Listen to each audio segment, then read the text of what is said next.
नमस्कार बंधुरा पाँचमिशाली रान्नाघरे आपनादेर सबाइके स्वागत। आज आमी बानाबो कुलेर आचार। आसुन देखि आमी कुलेर आचार किभाबे बानाई। कुलेर आचार बानानोर जोन्नो आमी एरकम कुल बाजार थेकेई किने एनेछि। बाजार थेके जखन किने एनेछि एरकमई छिलो। आमी कुलेर बोटागुलोके छाड़िये नेब। आमी एखाने 600 ग्राम कुल निये एसेछि।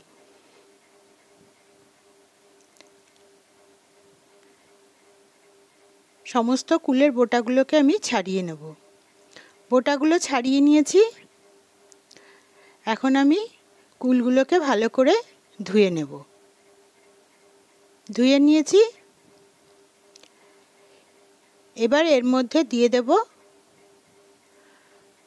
फोटानो गरम जल। दिए एबार एटाके ढेके घंटाखानिक रेखे देब। एदिके एकटा कड़ाई बसिए दिएछि। कड़ाईते दिए दिलाम दुटो शुकनो लंका। आपनारा यदि बेशी झाल खेते पछंद करेन ताहले आरो एकटु दिए दिते पारेन। लंकाटा एकटु भाजा हये गेले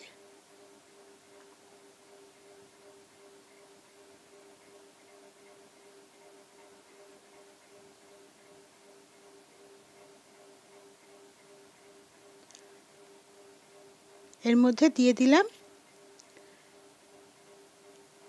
1 चामच गोटा धने।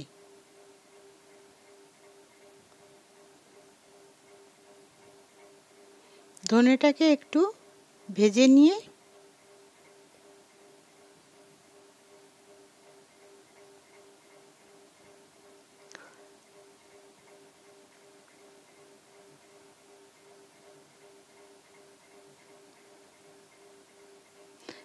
एर मध्य दिए दिलाम 1 चामच गोटा मौरी।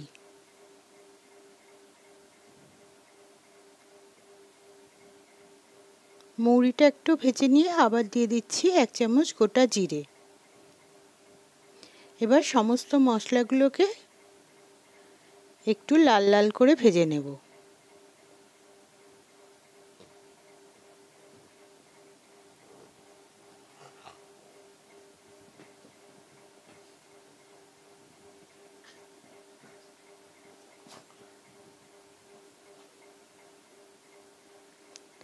मशलागुलो भाजा हये गेছে।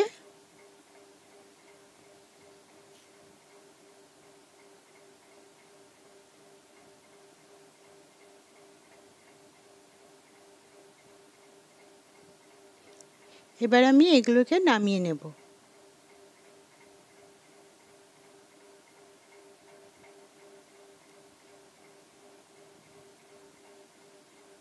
मशला नामिए ठंडा करे निয়েছি। এবার এগুলোকে গুঁড়ো করে নেব। মশলাটা গুঁড়ো করে নিয়েছি।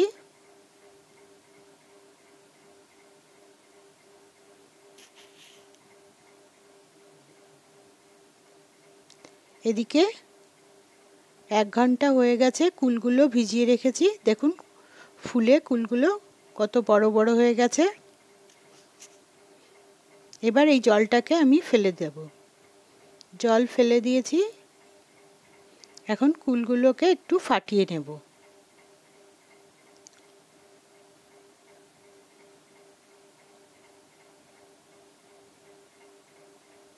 আর একটু আধটু যদি কালো দাগ থাকে সেগুলো বাদ দিয়ে দেব। এভাবে করে সমস্ত কুলগুলোকে আমি ফাটিয়ে নেব।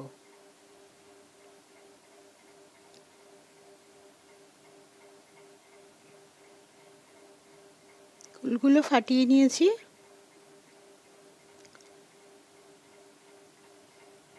এবার আবারও কড়াই বসিয়ে দিয়েছি। কড়াইতে দিয়ে দিলাম অল্প একটু জল এবং তার মধ্যে দিয়ে দিলাম আখের গুড়। আমি এখানে 400 গ্রাম মতো আখের গুড় দিয়েছি।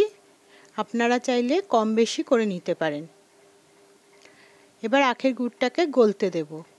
আমি এখানে টিনের আখের গুড় নিয়েছি, আপনারা ওই চাকি যে আখের গুড় সেটাও দিয়েও করতে পারেন।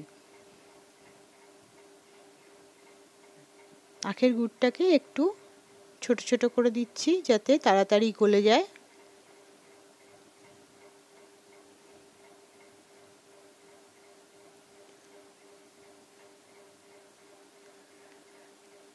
আখের গুড়টা গলেও গেছে এবং গুড়টা ফুটে উঠেছে। এখন আমি ফ্লেমটাকে মিডিয়ামে রেখে এর মধ্যে কুলগুলোকে দিয়ে দেব।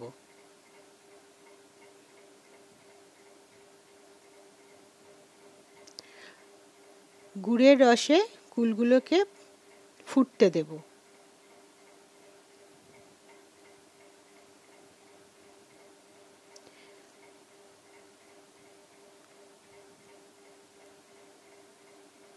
গুড়ের রসটা ঘন হয়ে আসা পর্যন্ত কুলগুলোকে জাল করে নেব, এতে করে কুলগুলোও সিদ্ধ হয়ে যাবে।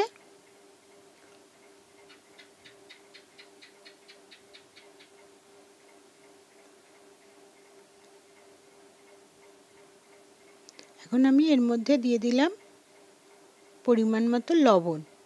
বেশি লবণ দিলে কিন্তু খেতে ভালো লাগবে না, ওই জন্য অল্প লবণই দিতে হবে।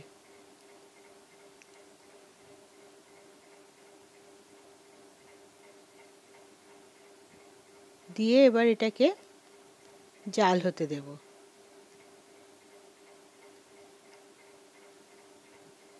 দেখুন কুলের কালারও চেঞ্জ হয়ে গেছে, গুড়টাও ঘন হয়ে এসছে।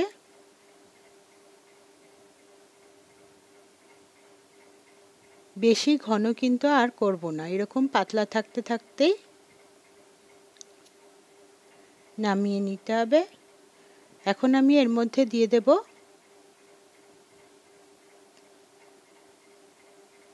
যে ড্রাই রোস্ট করে রেখেছিলাম মশলা গুঁড়ো করে, সেই মশলাটাকে আমি 2 চামচ এর মধ্যে দিয়ে দিচ্ছি।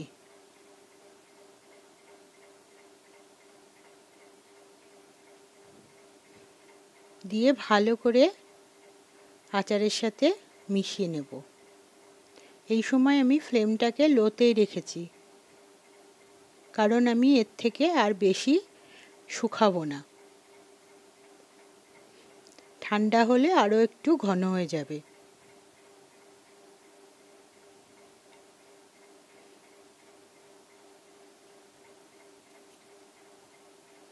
ভালো করে একটু মিশিয়ে নেব।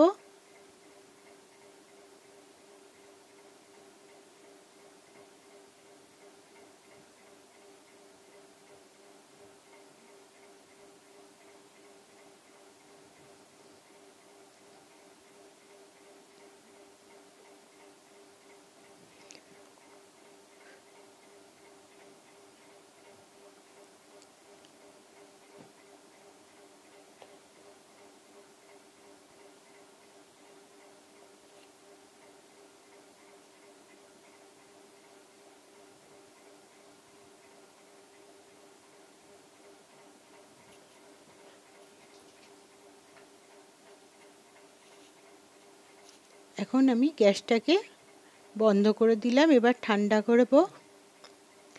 ঠান্ডা করে এই যে দেখুন কত সুন্দর হয়েছে। এখন আমি এটাকে একটা কাচের বয়মে রেখে দেব।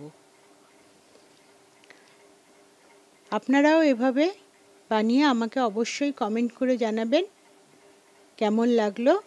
ভিডিওটি ভালো লাগলে লাইক, শেয়ার ও সাবস্ক্রাইব করবার অনুরোধ রইল।